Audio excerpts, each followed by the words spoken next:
अब राजा परीक्षित शिकार खेलने के लिए जा रहे हैं। तो अब आप भक्तों सोचिए, राजा के सर पे मुकुट, मुकुट में सोना, सोने में कलयुग, तो राज किसका हुआ? जो सबसे ऊपर बैठा होता है वही तो राज करता है ना। तो अब कौन राज करेगा? कलयुग। देखिए कलयुग कैसे राजा की बुद्धि भ्रष्ट करता है, कलयुग कैसे अपना असर दिखाता है, क्योंकि सोने में कलयुग है और सोना राजा के सर पे बैठा है।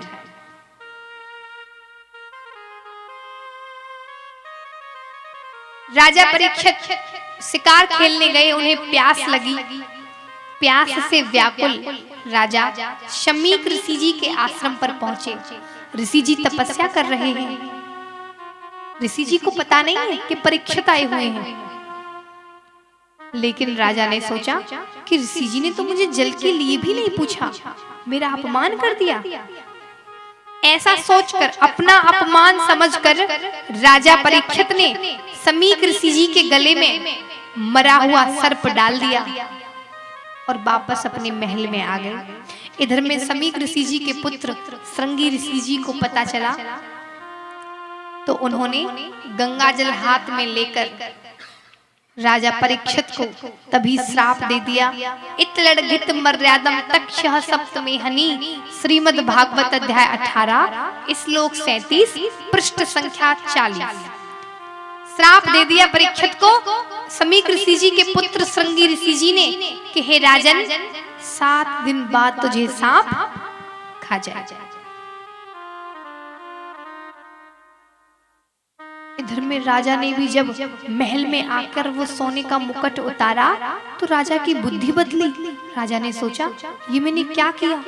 मैं इतना अच्छा राजा होते हुए एक ऋषि जी का अपमान कैसे करके आ गया? अब इधर में शमीक ऋषि जी ने सुना कि मेरे पुत्र ने राजा को श्राप दिया है, तो बड़े दुखी हुए। पुत्र को डांटा, कहा बेटा वो बहुत अच्छा राजा है, तुमने क्यों दिया श्राप? तुम्हें श्राप नहीं देना था, उनसे कोई भूल हो गई होगी। तुरंत अपने गौमुख नाम के शिष्य को राजा के पास भेज दिया, कह दिया कि जाओ राजा को जल्दी से सूचना दे दो कि उन्हें श्राप लग चुका है, वो जल्दी से जल्दी अपनी मुक्ति का उपाय ढूंढ लें। तो गौमुख नाम का शिष्य राजा परीक्षित के पास गए और कहने लगे, महाराज आपको श्राप लगा है, 7 दिन बाद आपकी मृत्यु है, जल्दी से अपने कल्याण का रास्ता निकाल लीजिए। राजा परीक्षित ने सुना कि मुझे श्राप लगा है तो दुखी नहीं हुए, प्रसन्न हो गए। वाह, मुझे श्राप नहीं लगा, मुझे तो वरदान मिला है। कैसा वरदान? ऐसा वरदान जिसने मुझे ये याद दिलाया कि मैंने अपना जीवन यूं ही निकाल दिया, मैंने भगवान को याद ही नहीं किया। मैं क्यों आया था इस धरती पर? मैं तो इतना व्यस्त हो गया अपने इन सांसारिक कार्यों में कि उनको भूल गया। ये मैंने क्या कर दिया? पूरा जीवन यूं ही निकाल दिया और मेरी मृत्यु नजदीक आ गई। अब तो मुझे सचेत हो जाना चाहिए ना। अरे ये श्राप तो मुझे पहले मिल जाना चाहिए था, जो कि अब तक मैं अपना कल्याण कर लेता।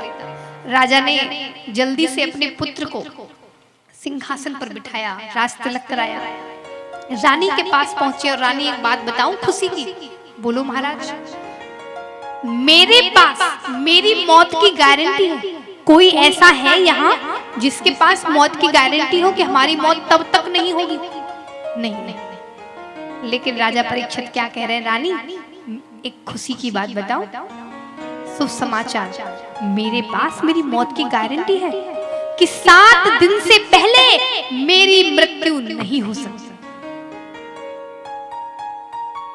और निकल गए वन की तरफ। राजा ने कुछ भी अपने साथ नहीं लिया, ना कोई वस्त्र, ना ही खाने पीने के लिए, कुछ भी नहीं लिया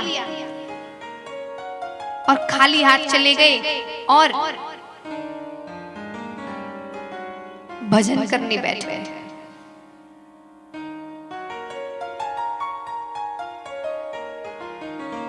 भक्तों, अगर किसी भक्त से कहा जाए, अगर डॉक्टर कह दे कि तुम्हारे पास 1 महीना है, तो पता है क्या करेंगे कलयुग के प्राणी? सबसे पहले घर आएंगे और घर आकर सबसे पहले हिसाब वाली डायरी निकालेंगे, फिर बच्चों को बताएंगे, बच्चों देखो उतना धन उसके पास है, उतना धन वहां है, उतना धन वहां रखा हुआ है।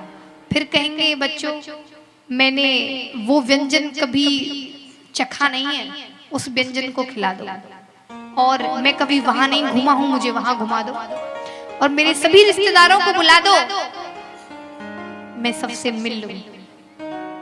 धन्य। ये नहीं सोचते कि अरे अब तो मरने वाले हो, रिश्तेदारों से नहीं, अब तो परमात्मा से मिलने का समय है, अब तो कम से कम परमात्मा से मिल लो, उन्हें याद कर लो।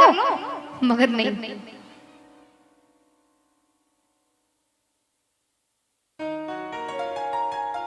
परीक्षित आज खाली हाथ चले हैं घर से।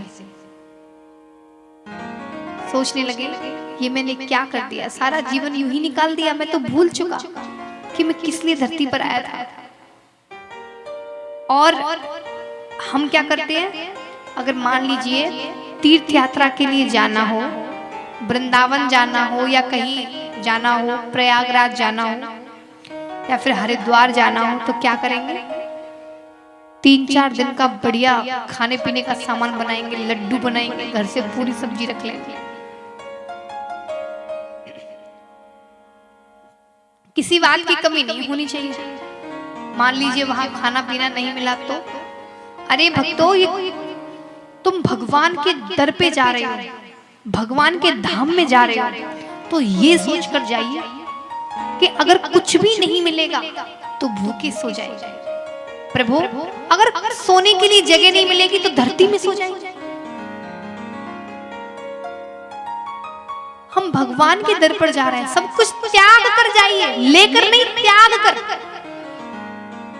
भगवान के दरबार पर जा रहे हो, भगवान के दर्शन करने जा रहे हो, तीर्थ यात्रा करने जा रहे हो, तब भी साथ में कुछ न कुछ लेकर जा रहे हो, माया से जुड़े हुए जा रहे हो, तो क्या लाभ है उस तीर्थ यात्रा का?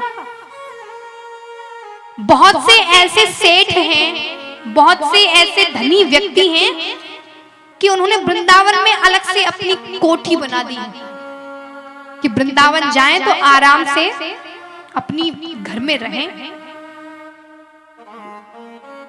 मतलब सुविधा सारी होनी चाहिए, सुविधा सारी मिलनी चाहिए, मन में कोई त्याग की भावना ही नहीं। एसी के कमरे में सोना है, बस थोड़ा सा घुमाएंगे, किसी मंदिर में दर्शन करके आ जाएंगे, फिर एसी के कमरे में सो जाएंगे। नहीं, भगवान ऐसे नहीं मिलेंगे। भगवान को पाने के लिए थोड़ा कष्ट करना पड़ता है, सबसे पहले त्याग करना पड़ता है जीवन में। ये सुख, ये वैभव, ये त्याग, इनको त्याग कर जाइए, भगवान अवश्य मिलेंगे। बोलिए गोविंद भगवान की जय। अब देखिए, जब हमारे किसी संबंधी को, किसी रिश्तेदार को कोई तकलीफ हो, परेशानी हो, तो भागे चले जाते हैं हम कि भाई उसको देखो तकलीफ हुई है, जरा देख कर आते हैं, मिलकर आते हैं। ऐसे ही परीक्षित जी बड़े अच्छे राजा हैं। जब उनके बारे में सुना कि उनको श्राप लगा है, तो सभी संत जन उनके पास भागे भागे चले आए। अरे परीक्षित, तुम्हें तो श्राप लगा है। परीक्षित बोले ऐसे ना कहो, ये श्राप नहीं, मेरे लिए वरदान है। परीक्षित जी कहने लगे सभी संतों से, बहुत संत बैठे हैं वहां परीक्षित जी के पास, परीक्षित जी की सभा में। परीक्षित जी कहने लगे संतों से कि आप मुझे बताइए कि क्या उपाय हो सकता है मुक्ति का। इतने विद्वान संत बैठे हैं उस सभा में। पारस ऋषि जी हैं, वशिष्ठ जी हैं, बहुत ऋषि हैं, वेद व्यास भी हैं, मगर किसी के पास इस प्रश्न का जवाब नहीं। तभी वहां सुखदेव जी आए। जब सुखदेव जी ने सुना कि परीक्षित को श्राप लगा है, तो वो भी चले आए और सभी संत सुखदेव जी के लिए 16 बरस के सुखदेव जी के सामने सभी संत खड़े हो गए। जिस उन संतों में उनके बाबा पर बाबा भी बैठे हैं, वो भी खड़े हो गए। धन्य है। सुखदेव कहने लगे, आप सब मुझे वंदन ना करें, आप सब तुम मुझसे उम्र में बड़े हैं। संतों ने कहा, मगर आप इस वंदन के योग्य हैं, इसलिए आपको नतमस्तक किया जा रहा है, वंदन किया जा रहा है। तो देखिए परीक्षित जी तुरंत सुखदेव जी के चरणों में गिर गए और कहने लगे, गुरुदेव। क्या कहने लगे?